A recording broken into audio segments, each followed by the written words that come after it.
how to add friends on Roblox. So first, what you want to do is just open up Roblox right here. So open up the Roblox website, and once you're here, just simply click on the friends option here on the left side. When you click on that, as you can see, you will see your friend requests, your followers, your following, and also your friends right here.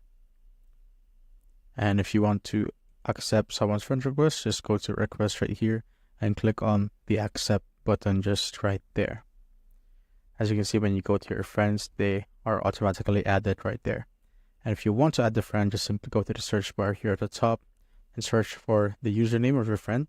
So I have mine right here. I'm just going to search for that profile. And as you can see, it automatically searched it right there. And what you need to do is just simply click on the add friend button right here.